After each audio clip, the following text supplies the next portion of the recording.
The first clue that my wedding was about to disappear was not the cheating. It was the laugh. I was sitting alone in the back room of my grandfather's watch shop, cleaning a vintage Omega movement, when I heard my fiancée laughing through my phone speaker. She was on a live stream. I had never planned to watch it. Then I saw her face in the preview, so I clicked. She was surrounded by 4 of her friends, drinks on the table, beauty filters smoothing everyone's faces. Someone asked her a question. "Is Frank still paying for everything?" Beatrice laughed. "Of course he is. He's clueless." I stopped moving. Then one of her friends asked about our wedding. Beatrice smiled at the camera. "The wedding is basically his project. He pays, I plan, and everybody gets pretty pictures." They laughed. I didn't. Then another woman said something about my grandfather's workshop, and Beatrice answered, "That room is going to be mine after we get married." That sentence changed everything, because my grandfather's workshop was not spare space. It was the room where my family had built 3 generations of watchmakers. Then they mentioned her ex, and Beatrice said something that made me reach for the screen record button. I watched the clip one more time, then I typed one comment. "Good to know, wedding's off." Her face changed instantly. 1 second she was laughing for an audience. The next, she looked like someone had pulled the floor out from underneath her.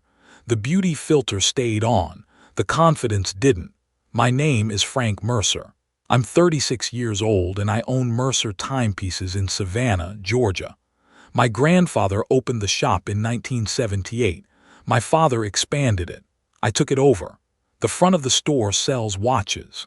The back is where we repair them. Vintage Omegas, Cartiers, Rolexes, Seikos, Citizen automatics, old pocket watches, family heirlooms. Objects that sometimes arrive in terrible condition but carry stories nobody wants to lose. My grandfather taught me that restoration isn't about making something look new. It's about finding what is still good and preserving it. That lesson would become useful much sooner than I expected. I met Beatrice at a charity auction. She was 29, beautiful, confident, funny, and very good at making a person feel interesting. She asked what I did. I told her I repaired watches. She smiled. "That is unbelievably specific." I laughed. "My grandfather would agree." She asked questions. Real questions. About mechanical movements. About old watches. About why people still cared about objects when everyone had smartphones. I thought she was fascinated by my world. Later, I realized she was fascinated by what my world could provide. When we started dating, Beatrice worked part-time at a cosmetics store. She wanted to become a beauty creator, makeup tutorials, product reviews, travel videos, fashion content. She believed social media was going to become her real career. I supported her. She bought lighting equipment. I helped with editing software. She wanted a better camera. I paid for half.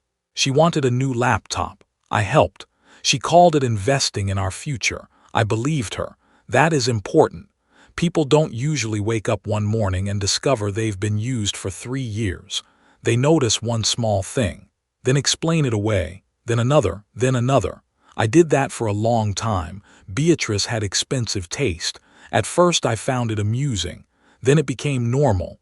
Then it became expected. Restaurants, hotels, beauty products, designer clothes. Weekend trips. I paid more than my share because I earned more. That didn't bother me, not initially. The problem wasn't helping. The problem was that help slowly became an obligation.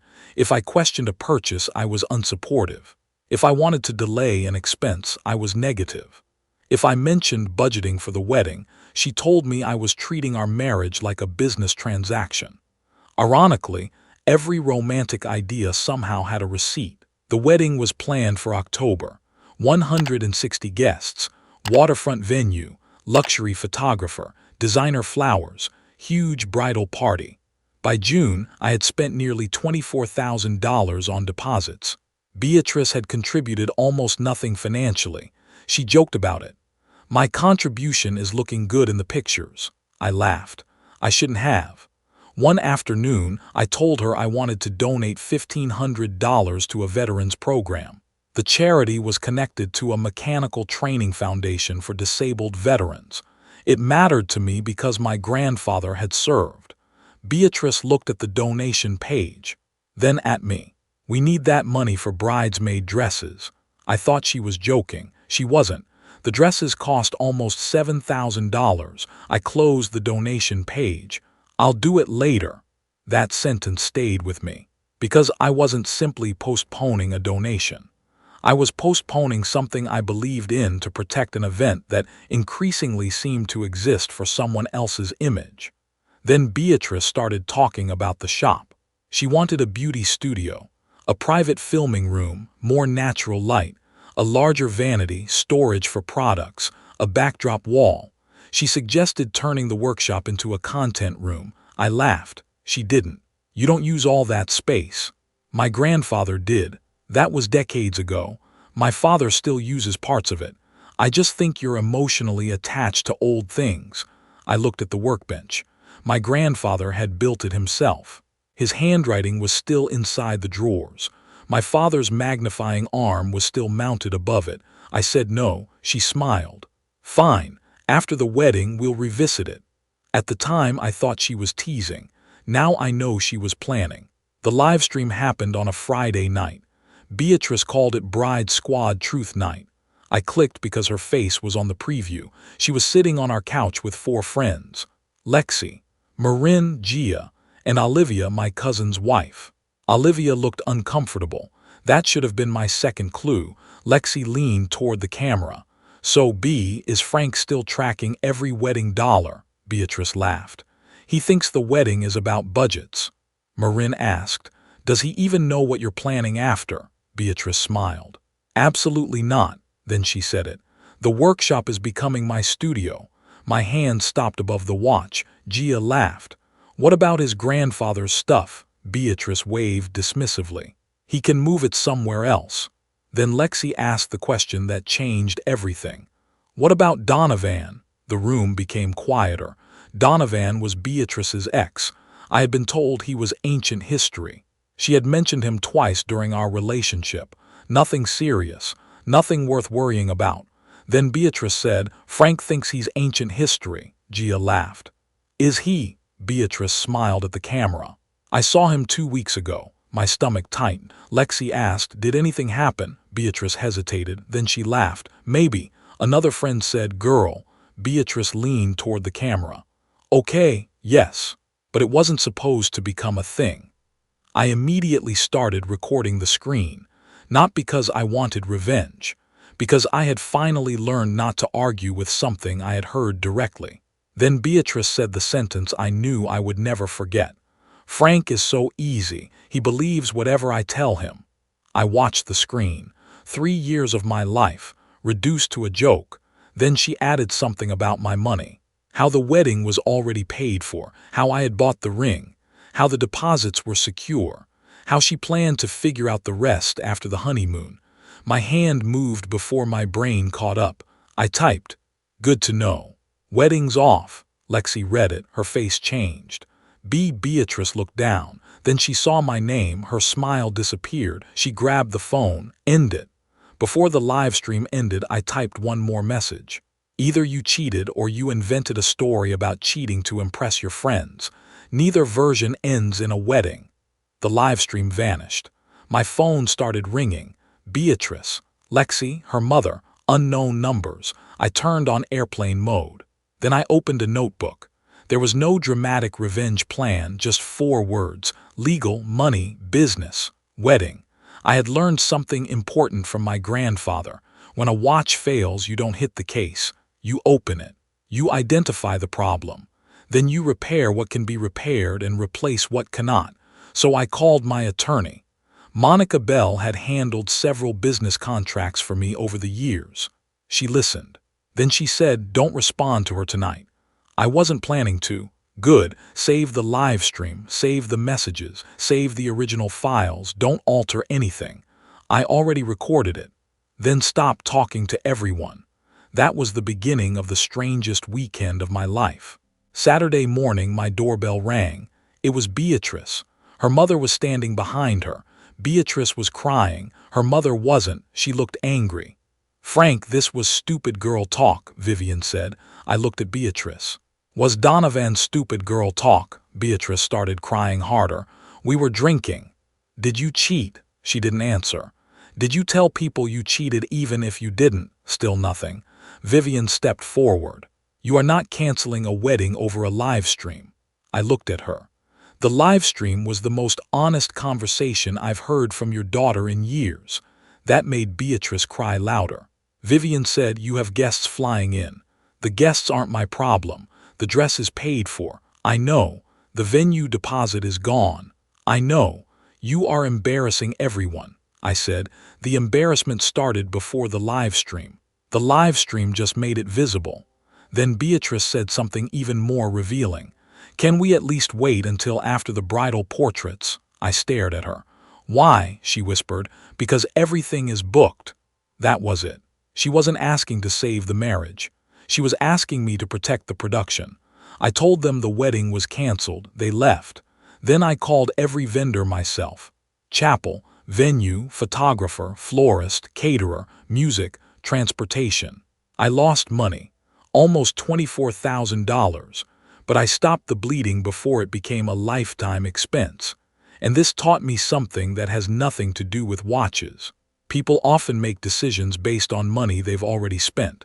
That's called the sunk cost fallacy. You think, "I've already spent $24,000. I can't walk away now." But that money is gone whether you continue or not. The real question is not how much you've invested. The real question is what continuing will cost you. For me, another 50 years with someone I couldn't trust would have been far more expensive than losing a few deposits. Then the business problem arrived. Louis, my floor manager, called me Monday morning. "Frank, Beatrice is here." "Why?" "She says she needs access to the workshop." "She doesn't." I told her. "Good." There was a pause. "Her mother is with her." Of course she was. They were telling customers that I had abandoned Beatrice, that I was unstable, that the wedding situation had affected my judgment. Then Vivian tried to enter the workshop. Louis stopped her. She argued. He called me. I called Monica. Monica arrived 20 minutes later. She didn't raise her voice. She didn't threaten anyone. She simply said, "Mrs. Lane, this is private business property. Please leave." Vivian stared at her. "He is destroying my daughter's life." Monica replied, "Your daughter publicly discussed his finances, property, business, and relationship. Mr. Mercer is preserving evidence and protecting his interests." Beatrice started crying. "Frank, we can fix this." I looked at her. The time to fix it was before the live stream. She left. Then Olivia called. She had been on the live stream. She was crying. "I have screenshots." I said, "Of what?" "The group chat." That turned the story. She sent them. Lexi had written, "Don't apologize, make him look controlling before he tells everyone." Marin replied, "Use the shop, that's what he cares about." Gia wrote, "If he thinks clients are turning against him, he'll panic." Then Beatrice wrote, "He'll come back, he always does." I stared at that line. She believed my love guaranteed my return. That was the deepest misunderstanding of the entire relationship. She thought loyalty meant unlimited access. Olivia sent another screenshot. Beatrice had discussed taking over the workshop after the wedding. She had discussed how my shop could become useful for filming. She had discussed the ring, the house, the business, even my grandfather's equipment. The betrayal stopped being emotional. It became practical.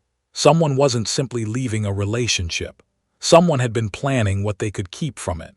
Monica told me to secure everything legally. I changed passwords, reviewed business access, removed unauthorized users, secured records, checked inventory, and I did it quietly. No social media posts, no public accusations, no angry texts. This matters because when you're betrayed, revenge feels like action. It isn't.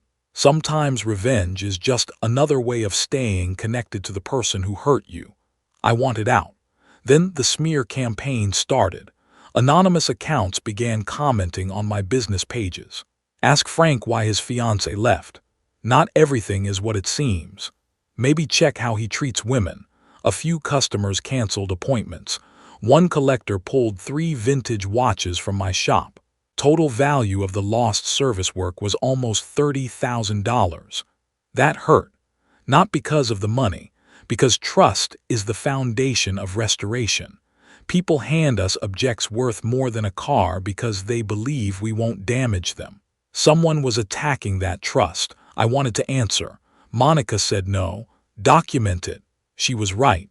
The accounts were connected. One of them had been created using a computer at Lexi's workplace. Her employer was a long-term customer. When Monica presented the information, the company investigated.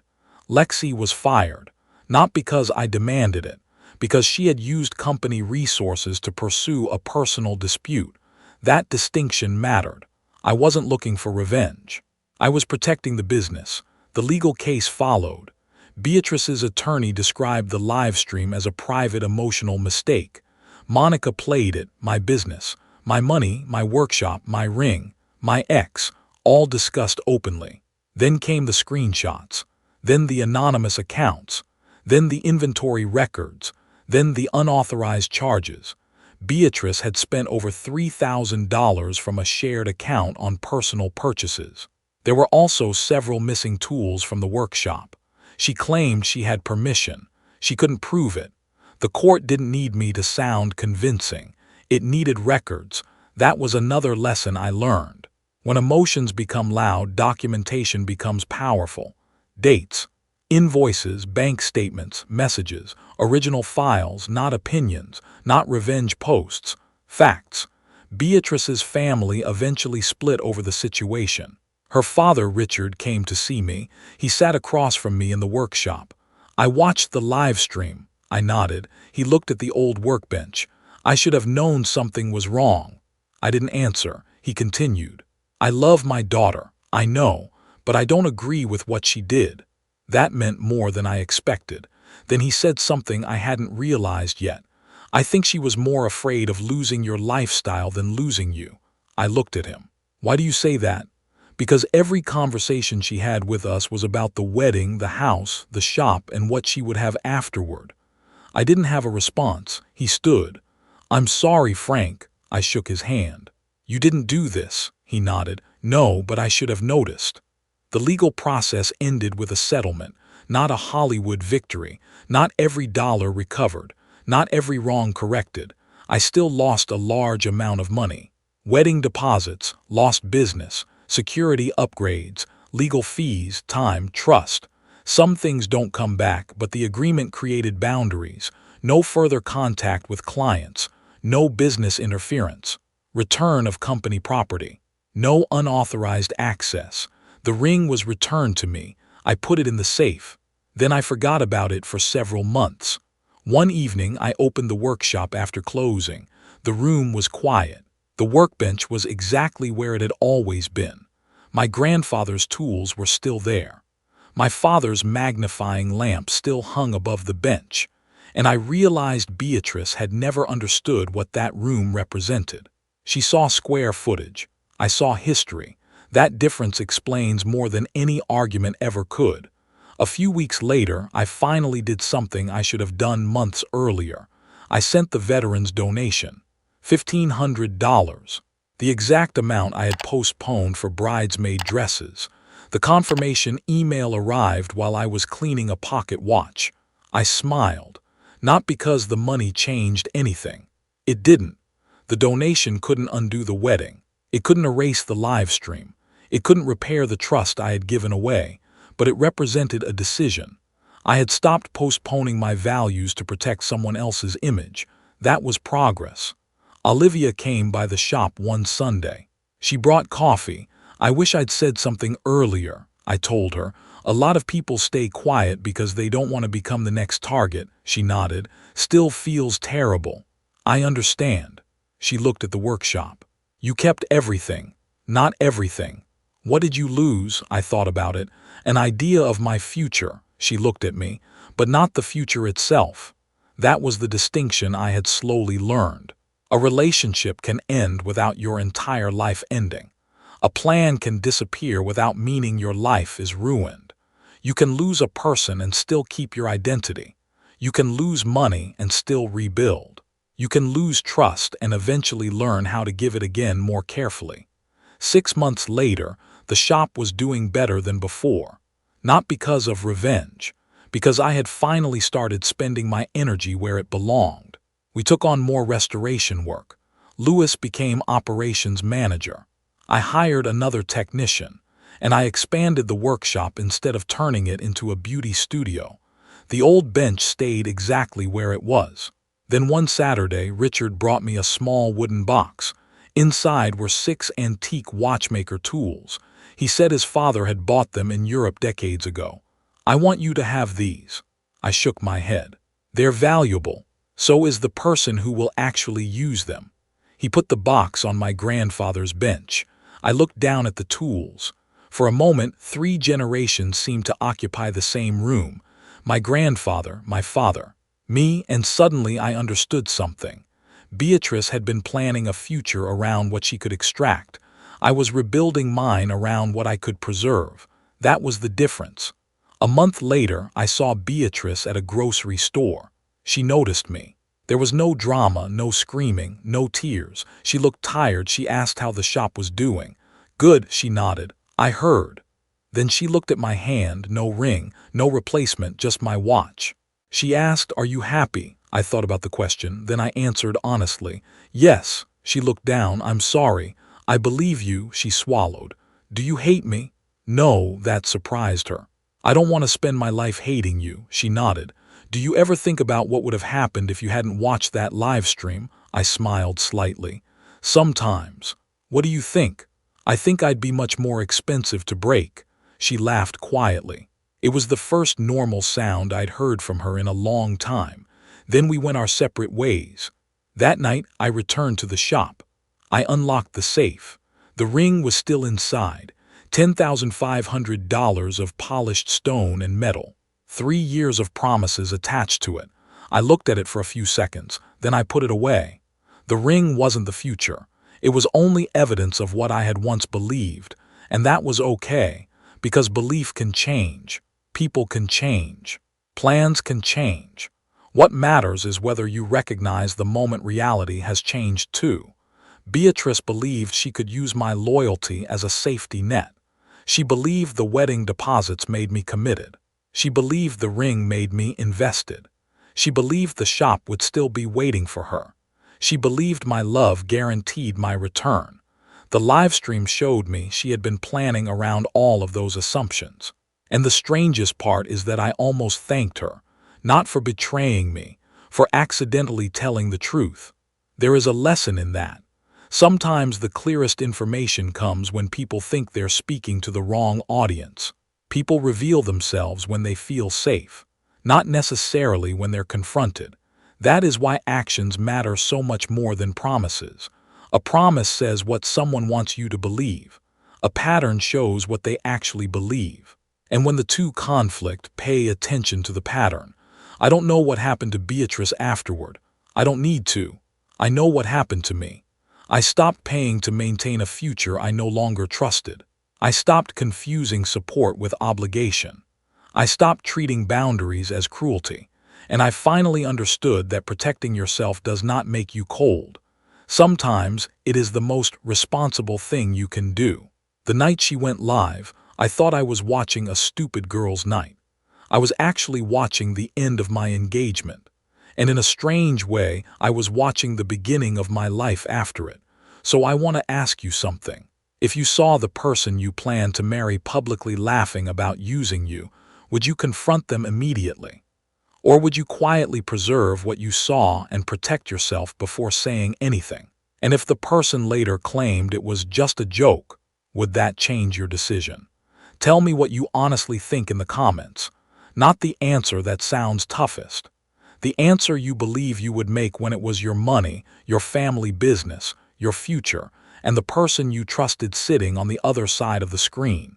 And if this story made you think differently about trust, boundaries, money, or the warning signs people ignore before major decisions, subscribe to Story Sparks. Because here, the betrayal is never the whole story. We look at what happened before it, why people ignored the warning signs, what psychology sits underneath the choices, and what can be learned after everything falls apart. Sometimes the most important moment isn't when someone betrays you. It's the moment you finally stop making excuses for them. Watch the next story on your screen, because the next warning sign might look completely harmless at first.